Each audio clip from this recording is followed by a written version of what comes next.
Before we get started, please take the time to like, add, and subscribe to our pages on YouTube, Facebook, Spotify, and iTunes. Also, please leave us a review. We can wander our way over, because this is Wandering Ways. What's Bigfoot possibility?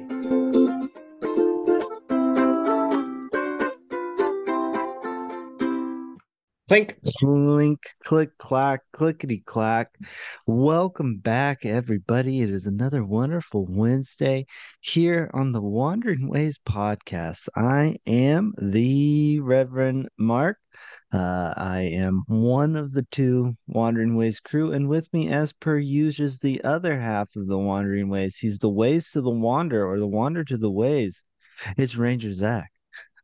How we doing, Hey, buddy? hey, how's it going? Good, good. I am good. I'm just recovering from the COVID Matt Buddy gave me. And yeah, it's the pool chlorine. That's why I'm all stuffed up and not feeling well. I bathed in a hot tub and the chlorine's getting to me. No, Let's get this trending. Hashtag Matt gave me COVID. but I mean that anti-vaxxer It's doesn't, and his reasons are all selfish. Like they're not. Like I got the science. Okay, I said, show me, send me the articles. Nothing. Still, weeks later, uh nothing. Like, yeah, self. well, other than being sick, have you done anything?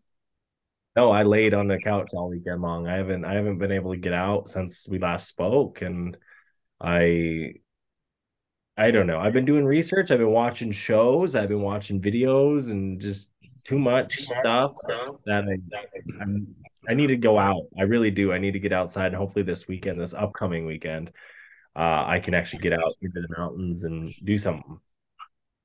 I feel you there. Yeah, my weekend, this coming one actually opened up last minute, so we had some games move. So it's pretty sweet. Because I need to get out too. Although I was in Canada like literally like 4 days ago. So You know, up in Vancouver had a blast.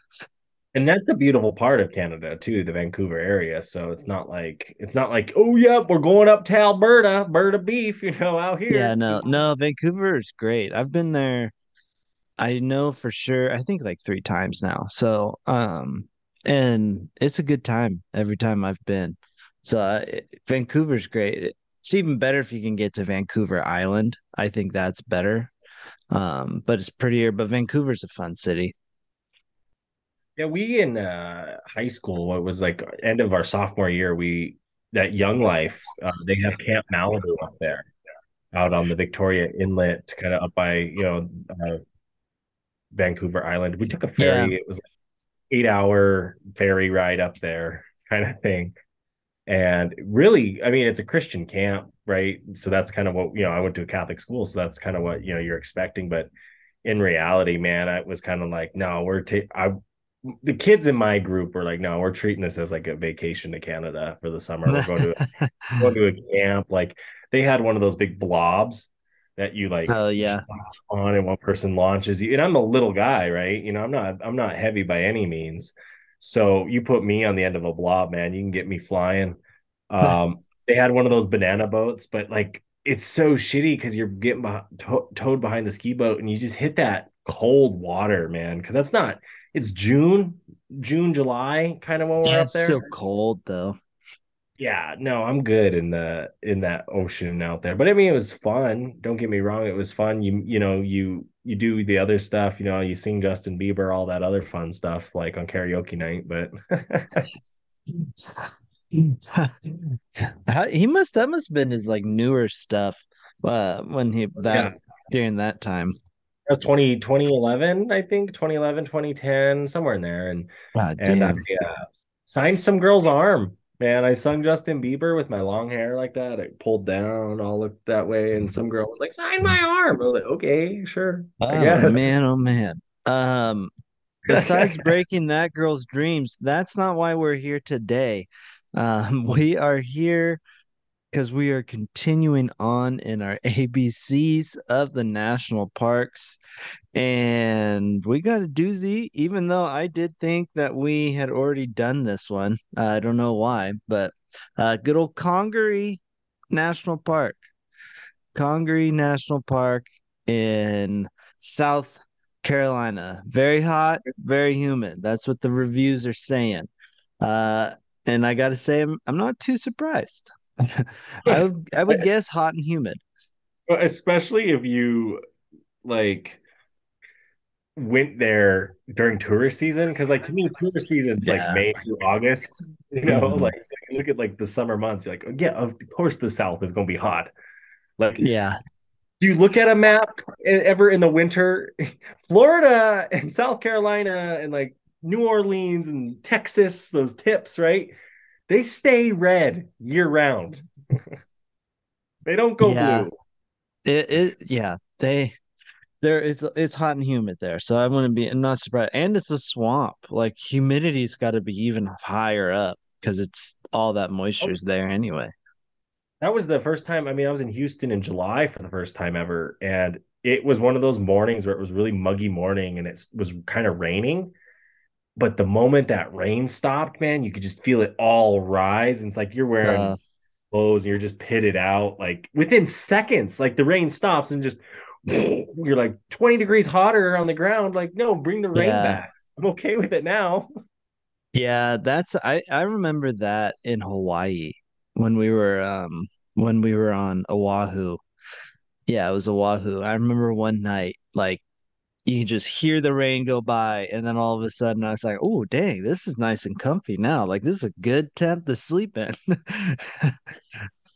And then it would stop raining. Yeah, and then it'd get a little Ah. hotter. But no, Congaree, it's a swamp. Not a swamp to where was that? Who's that guy? Shrek? I don't think Shrek lives in this swamp. Um, Well, but this is the sixth smallest national park at being only 26,000 acres of wilderness. So uh not a and lot there.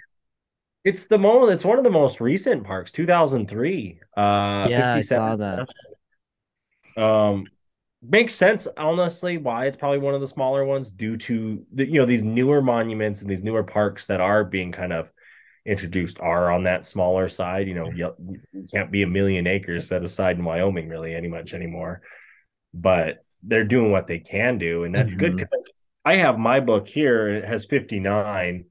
So since Congaree, there was two more, and I got this book, but I want to say we're at like 64 now. So Yeah, I think so. even the fact that we're always getting these new parks, which it's good to see it, but it's interesting because you were speaking to me a little about the history of this park, as we're kind of pulling it up here, pulling up the information, and we're talking about how it's named for the Congaree natives. You Hmm. have Catawba and other tribes in the area claim their homelands to that area. I'm sure the Lumbee, that are they're a state recognized tribe in South Dakota right now. I'm sure they claim this park as well.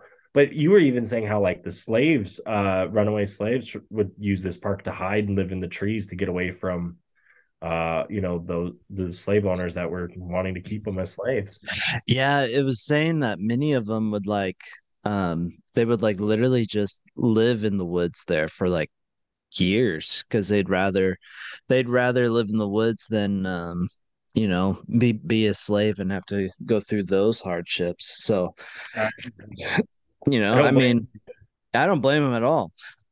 Oh, I would live in the woods. That I would choose the alternative in that sense, and it's good. I Yeah. mean, you hear histories like that, especially down south. You get some of those Civil War histories. So it questions to me the history of the park. What was it before a national park? Was it a state park or federal lands, whatever, whatever that may be. And I guess I could read and find out, but I'm not going to do that right now because we're in the middle of recording. It's But probably a refuge, is what it is for people. oh, It was a refuge for slaves wanting to get out. And then it was a refuge, or I don't know. I'm just speculating here, but maybe it was a refuge to the Congaree people. So I mean, Yeah, I got to look maybe into it's that. got that aura A to lot it. of, a lot of it says it's based off the people who they pushed out. Yeah.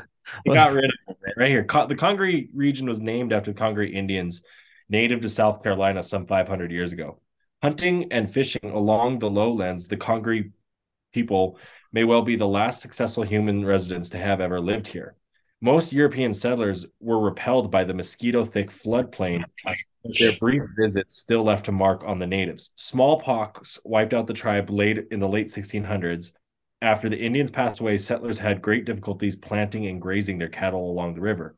With massive flooding up to 10 times each year, the soil was always soggy and often rinsed away. Loggers thought they might fare better and entered the dense woodlands with axes and saws. They too would be disappointed as access roads were next to impossible to build and any heavy logging equipment sank into the mire. Further frustration arose when loggers tried to float the few cut trees down the river too green to float. The level giants sank straight to the bottom. The woodpeckers laughed in their canopies. It wouldn't be until the 1970s when the Congaree trees were threatened again. This time, loggers armed with lighter equipment took down the elderly trees with a vengeance. The Sierra Club soon learned of this scourge on the East Coast. They were pleased with one of America's last and largest remaining bottomland hardwood forests, resulted in the establishment of a national monument in 1976. Through Though Hurricane Hugo would ravage Congaree in 1989, the trees continued to command the South Carolina jungle. Congress designated the Congaree floodplain as national park in 2003. Wow. So it's a floodplain essentially. yeah. That that sucks that I had seen a fact that a lot of the trees had been taken by the logging industry. Well, and that's where so when we were talking things to do in this park and I have the secrets of the national park and it's since it's a smaller park it just has one secret and that's to take it by kayak and canoe, right? Go take the river right up the middle and actually see some of those old trees and see the real thickness of the forest because the river is that harder place with it, it's the hardest place to get to kind of in that sense. So you take that. Yeah, no, totally. This would be really cool to like kayak around. I think doing it in like those kind of like southern swamps, even though there's alligators and those are terrifying in themselves. Yeah, I But was gonna it ask would it you. would still be a lot of fun to like kayak. Right. I mean, low key, I think alligators are pretty friendly in the sense when Yeah. it comes to humans. Like, I don't feel like they're gonna, unless you're pissing them off, they're not gonna, they're cold-blooded, right? So, I just like, want to say I hear more alligator death stories than I do bear death stories, and I live in an area with more bears per alligator. I mean, So they gotta be pretty fucked up. yeah, I don't know. But you look at those crazy people living down in the swamps down in that way. Anyway, like they've been living with gators for years. They've figured it out. More and more people move to Florida every year in that same sense, right?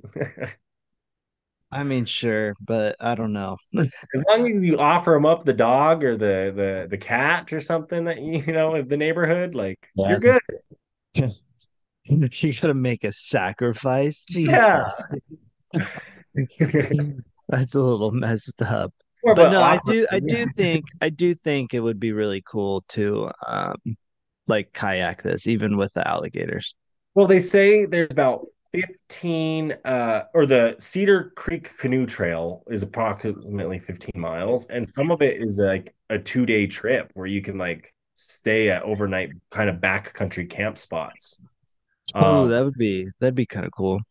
Yeah, but again, I mean, the swamp to me, that's one of those ones. I guess that's one of those elements. Put me in the mountains, I'll figure it out. Swamp, that's interesting because I don't know like the way those things changes because like you've even seen what the planet Earth or our universe. Yeah. So there's the mom bear like wakes up and it's like, oh, okay, like now there's a lake here, Yeah. and that Yeah, I mean, with the swamp, you know what? Honestly, it sounds like you would need some sort of single person or double person bed that you can put way up high between two trees, and that would help you out sleeping in the swamp. Oh yeah, yeah, maybe that might work. The hammocking, you're saying? Yeah, get a hammock. No, I'm about it. And you can right there, look, they even on the national park website, if you want a canoe or a kayak, they give you River Runner Outdoor Center, Palomato Outdoors, JK Adventure Guides, and Carolina Outdoor Adventures. So there's companies that you don't even have to bring your canoe from your state and hit every. Could you imagine that? From Oregon to South Carolina, driving across the US, and you got to hit every one of the boat check stations as you cross Oh, that'd make the trip so long. like the nice thing is like the one we hit in Idaho the one time bringing my boat back was they're like, oh, they checked it in Oregon and you're going to Montana. Okay, yeah, you're good. We don't need you. Like they were Yeah. just whatever. But still, you pull over like it. You're on those trips and that eats up time. But you can rent one.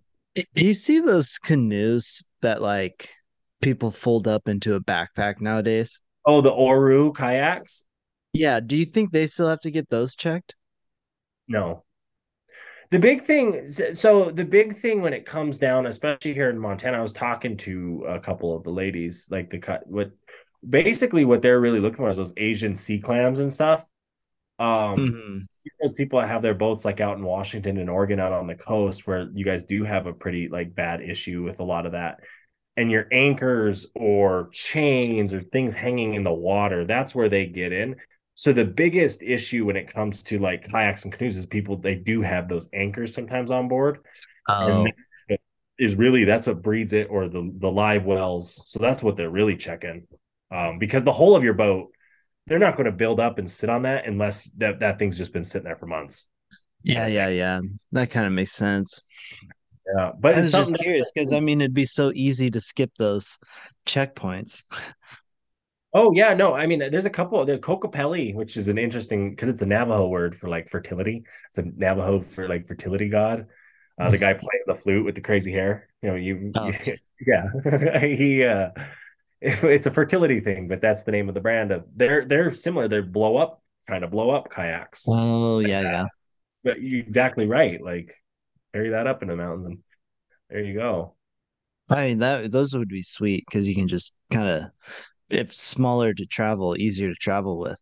Um, Oh yeah, no, it'd be good and for like a place like this. Like in a sense, if you fold it upright, you could put it in your checked bag.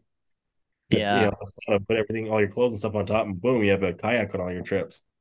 Um, for sure, 100%. But Congaree, going back, wandering back, Congaree has this is just one bird for birds here. They have at least 170 species of birds in this park. So if you are a birder, this sounds like a birder's dream. And we're talking, woodpeckers, birds of prey, owls, herons, ducks, all sorts of stuff that you can I'm find sure, in this. like swamps, man, just there are many like jungle rainforest. Oh, Like yeah, I mean, I think they're like a rainforest, but I think there's a different distinction that makes them not a rainforest. that's what put make like qualifies them as the swamp or whatever. Yeah, there's probably like some technical term, but I'm willing to bet that, there's probably not like too many degrees off from one another. Right. But birds for sure. When you say birds, I could imagine. I mean, especially getting on a kayak like that, especially when you can get on a canoe or kayak and move into a park Hmm. and be kind of a part of nature. When you can sit on a water on a kayak versus on a boat, animals look at you different.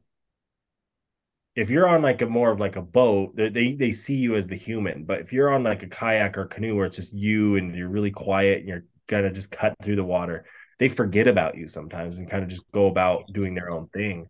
Um, so I can only imagine this part because it on the boating page too, that's where they list some of the animals you can see because I couldn't find a mammals page. I always look for you wanderers. I really do. You got river otters, possibly, deer. Oh, yeah. Yeah, deer, turtles, and then wading birds, and the occasional alligator. See, it says occasional, and I wonder if you're just a little high north here. You know what I mean? Like it's not quite Florida. Yeah, I know what you mean. I don't know. I still I think you go into this park, you're like, gotta be careful of alligators. Yeah, but go in the spring or go in the fall. Yeah, when they're Out. all frozen. Yeah, they can't move quick. Yeah.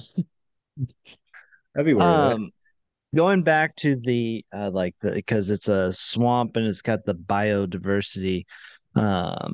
This park in 1983 was designated a international biosphere reserve. It was given that status. When I read that, I had probably the same question you do right now. What is a biosphere reserve? And they're learning places for sustainable development. They are sites for testing interdisciplinary approaches to understanding and managing changes and interactions between social and ecological systems, including conflict prevention and management of biodiversity. Um, I wonder. So that's interesting because they talk about the boars on one of my books, the wild pigs, the wild boars, oh and yeah, yeah, invasive species. they're invasive, really. That may Yeah, kind of they make say. sense. They're invasive in a lot more places than I think. Oh, never mind. They do have wild boar, but they also have feral pigs. The feral pigs are the invasive ones. The wild boar aren't. That's the Oh, okay. that's the yeah. Someone's just taking their pigs and saying, "Be free, be Someone free." down, yeah, someone years ago down south let their pigs be free, and Yeah, now they're a that's problem. interesting. And then there's even this one. So night activity. It's 20 miles from the capital. What, Charleston? Yeah, So you're not going to get, I don't think, a dark sky park. no, But I don't think you will here. you know what else they have at night that you'd be into? Two things. There's two things. A good ranger talk. Well, it's involved with the Ranger Talk. It is a night owl prowl program. Oh, that'd be kind of cool. Go look for owls. Yeah, that'd be kind of cool. Yeah, I don't know, man. After that night where we had, like, I swear to God, me and Colton had those. They're either barn owls or great horned owls hunting. Those three, man. They just sat above the tent, just whoo, whoo, doing their like, shut up, because it's not like they're talking, like they are talking to one another, but it's Yeah, not normal birds where it's like you chirp and the other one chirps back. It's kind of like a conversation where it changes. So it's like you wake up from it because you're like, oh, now you're back talking. yeah. Like this one flew over and then he flew away. And no, I've but been that sounds fun. fortunate enough to see like a great horned owl, like in the wild. They're massive. Oh, they're huge. We had one Yeah. hit our kitchen window at my Oh, parents' I house. remembered hearing that story. Yeah. So like, because we had the two windows, like, and they at night it could look like a tunnel through a bird, and you could just tell it was. We were like, oh, we wonder if it was like chasing our cat or something, and the cat just kind of ran to the house, and the thing just was swooping down, and then like swooped up, and just Oh, boom. We gave the talons and stuff to my grandpa, who was like, oh, I know a guy, he'll beat this and make it into some staff or some, give it to some, yeah, let him deal with it. yeah. Totally, They, totally get oh, that one. So that's the first thing you can do at night. What's the other? I got two. I got three now. I just read Oh, more. we're just adding more left and right. Second one. This goes with the owls, right? It Okay. says at night in the fall and spring, rangers lead visitors on an owl prowl to hear the calls of the barred owls and see the glowing fungi that grows on the cypress trees. And cypress trees are all. Oh, the It's called. bioluminescent fungi. That'd be Yeah. dope. Yeah. So that was this number two. Number three, going back to lights, they have the synchronized fireflies at Congaree. The appearance of fireflies flashing in the evening is a welcome sign that summer is near. Many have fond memories watching fireflies twinkling at sunset, But sadly, the experience of watching these fascinating insects come out to dance at dusk is not as common as it once was. This makes places that preserve the habitat and conditions for fireflies need to survive, while also offering opportunities to view them so important. Congaree is home to several species of firefly, including the synchrochronous species, Photurius frontales. It it is the ability of the firefly species to flash in unison with others that draws thousands of fascinated visitors to Congaree each May. That's May. That's in a month from probably when this episode comes out. To Yeah. learn more about these fireflies, click the tabs below, and that's on the website. They ask, is it the same as a lightning bug? How long do they live? 1 to 2 years. That's good to Yeah. know. It's good to know. That would be really dope to see though, that them being all synced up. Just Yeah, the sync would be cool. Have you seen fireflies before? no, I actually have not. Bro, so living in Cincinnati, like they had them there, right? Mhm. And the like friend group we had in Cincinnati, my roommate Richie and I, like he was from New York, so he was like, "What? You guys don't have fireflies? Like you've never like?" I was like, "I've seen them like when I was a kid out like we went to Akron, Ohio a long time ago, in like 2000."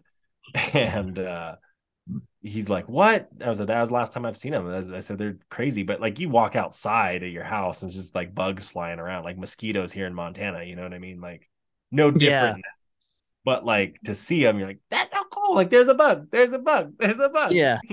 Like you just like in the grass. I remember walking by the river, the Ohio River there, and there's a bug, there's one right there. Oh my god, look what's going. And everyone was like, "Oh, they're just bugs, man. Like fucking calm down."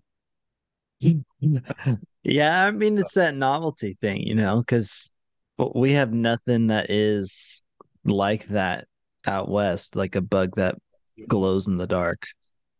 No, I mean, but we have bears and stuff like that people want to come see because they Yeah. scared them away from the flatlands into the mountains. Yeah. So that's true. That's true. No, we have different things. We have the mountains. You can have your fireflies, Ohio. Yeah.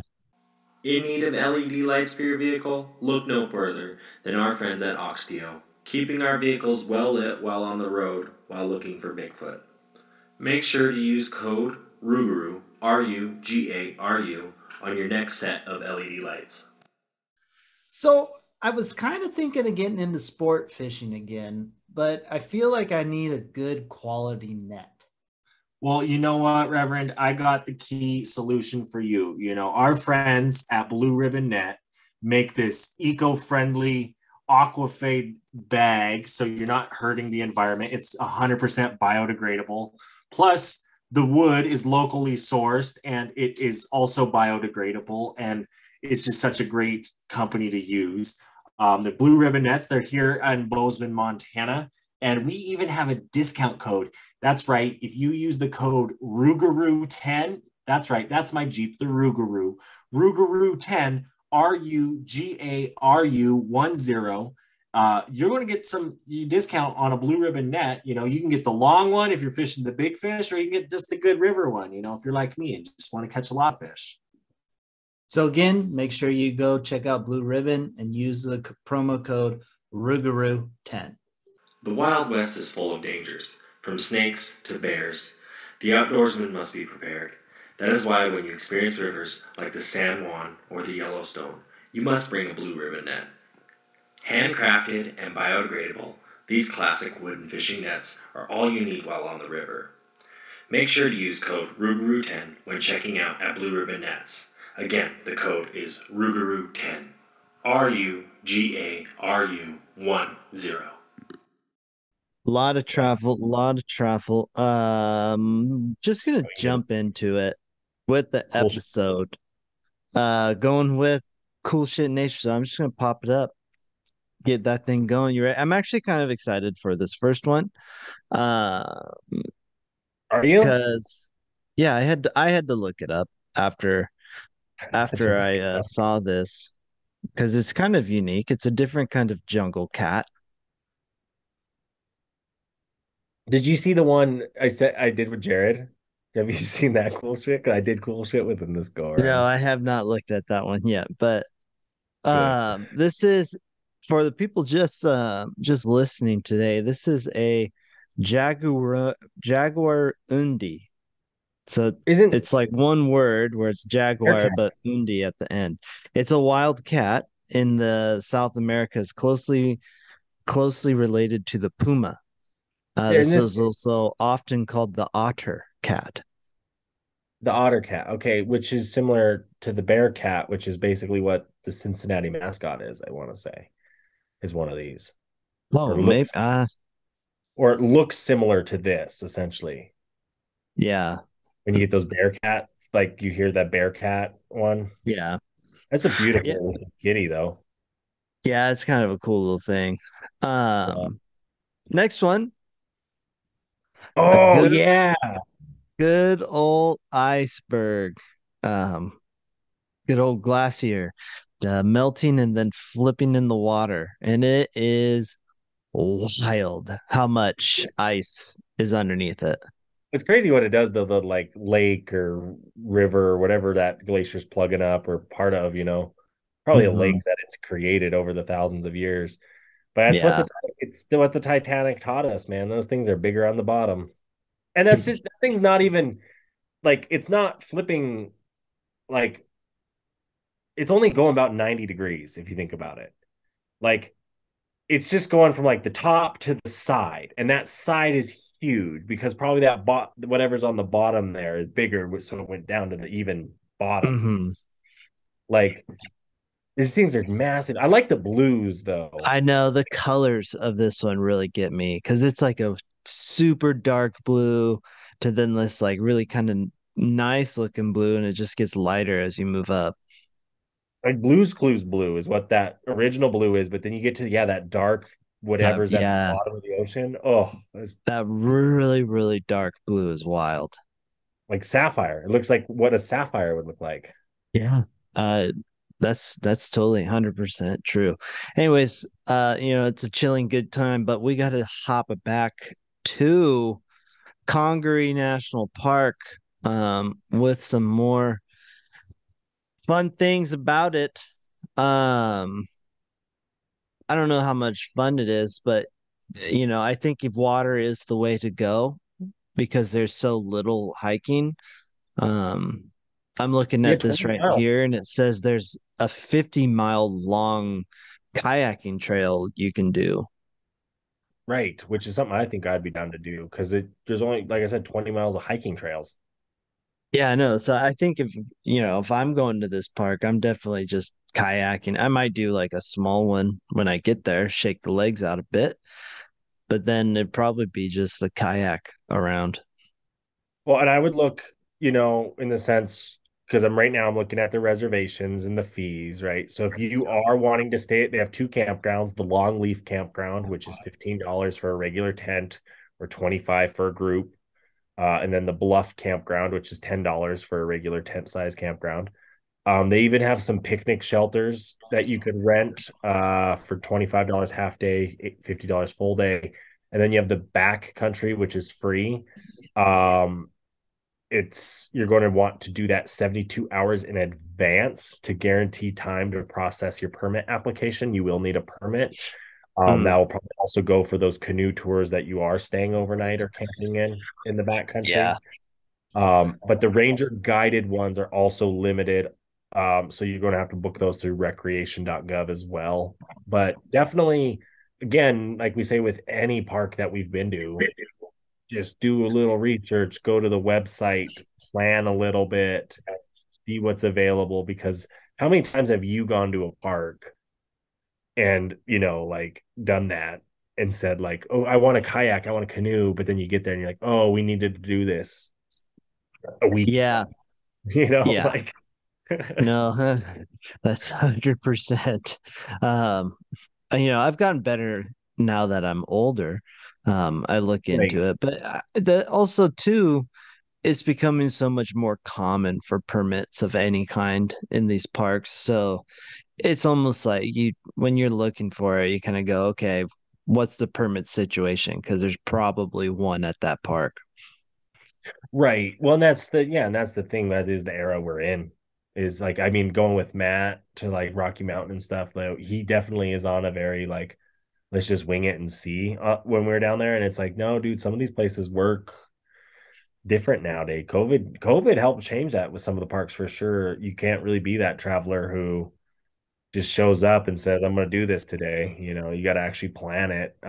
Which I don't know if that makes it more hard or easy or what. Because like if you do have Yeah, all your bro. I don't know. There's pros and cons to it for me. Pro is people aren't going to take advantage and ruin the area, so I'm a big fan of that. But at the same time, it does get rid of like the someone who's just like, oh, like let's just go, like spur of the moment. It ruins that spur of the moment kind of just we're traveling across the country. We just happen to be here. We didn't plan to be here. We happen to be here. It ruins that.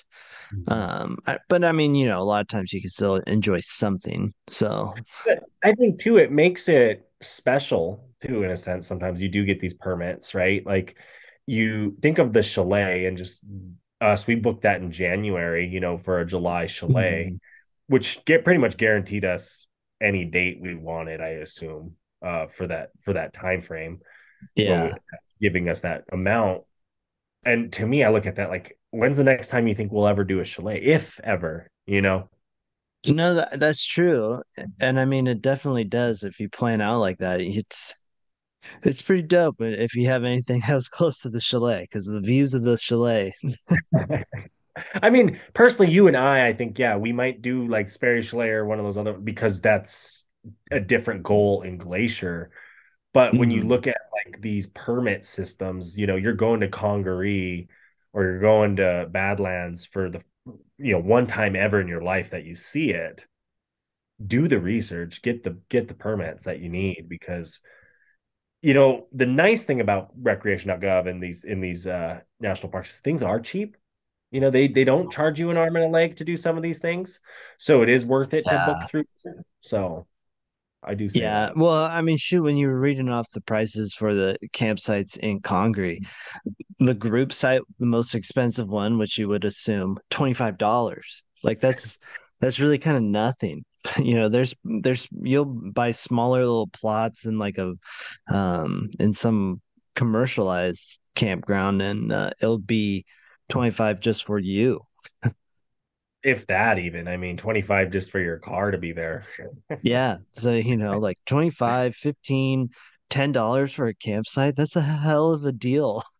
That's why the national park ones are always booked, though. Yeah, it's true. But it's because they offer such that great deal. And it's because and I think that opens it up to more people when you do it that way. Right, right. Well, and then the backcountry, like the backcountry is free. You probably just have to take Yeah. one of uh watch a video like you did in Glacier that time. Yeah. Well, you probably still have to get a permit to go backcountry, but Right. No, you do, but I just mean like the 72 hours there, but they have oh different. yeah, yeah. There's some cool campsites looking at their backcountry stuff. It would be I'd want to do it with a couple people though. I feel like get when you involve that water element of like, hey, we're going to kayak in here, we're going to canoe in here. You know, if I'm going to go in a hailstorm, I want at least three of us. Yeah, I mean that's definitely a bigger group thing. I think like four. Um, which it would be fun to do with a lot more people. Right. It'd be like that movie Without a Paddle. Right. Yeah, exactly. No, exactly. I'm even looking here too. So if you're planning your trip down to Congaree, they have some nearby attractions as well in the area if you're down in South Carolina. Yeah, it's located in the town of Hopkins, which is 30 miles away from the state capital. Oh, Columbia is the capital. Not Col What was I saying? Columbus. Or You what was I said saying? Charleston. Oh, no, Columbia. Sorry, guys. Um, We corrected it. We're all yeah. good. They have many options for lodging and other opportunities. They have they say if you need help, there's a website called Experience Columbia. There's the historic Harriet Barber House, which is part of the Reconstruction Era National Historic Network in Hopkins. There's Sesquicentennial Park State Park in Columbia. Plus, there's a map to other state parks in the area. And then there's the 12,000 year history park in Casey, South Carolina. So, and then they got a bunch of stuff heading out towards the coast as well. So if you're looking to plan a trip, man, honestly, these national park websites are getting better and better by the day. They used to be, I mean, when we were planning this shit in 2015, you'd go there and be like, we have animals. Yeah, they weren't the best. The national parks are getting just better overall. Their social media accounts have been on point.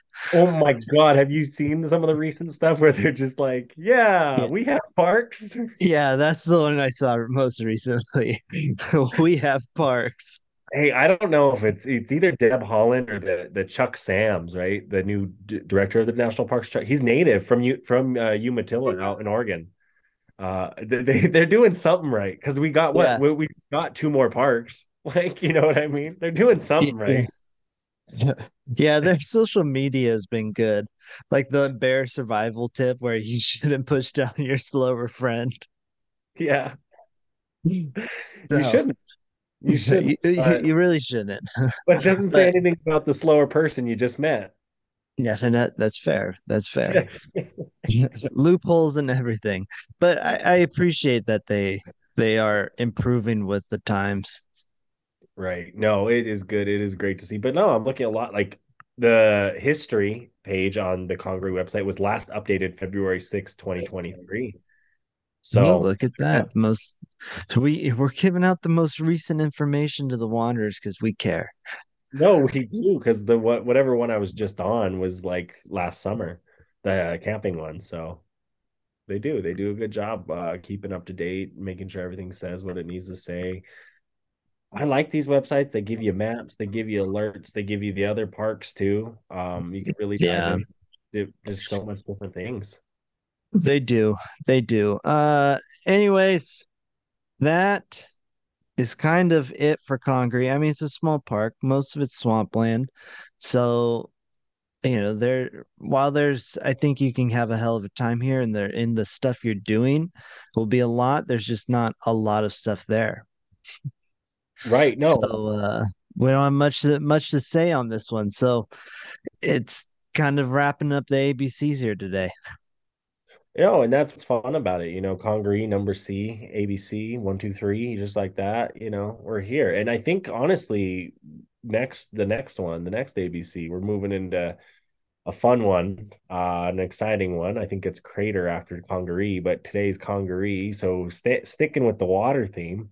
But like you said, small park. There's a lot going on, but there's a purpose and there's a reason it's protected. Think about that. I think when you look at like the parks, 64 national parks, 64, that's it.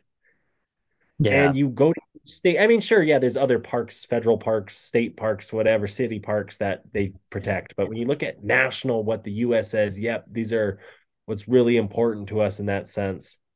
Um, there's a reason, Right. so 100%. worth it. Yeah, Congaree's got that reason for sure, being that. Yeah. But anyways, that is this Congaree National Park. We're gonna move on to our final words. So throwing it back to you, final words, my man. Well, thank you guys for sticking along this week and learning with us.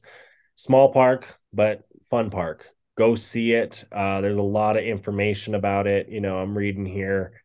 You can go to the Harry Hampton Visitor Center and actually obtain a waterproof map if you're going to go out on the Congaree River Blue Trail, which is kind of the Blue Trail is kind of a big river map trail system going on in that area.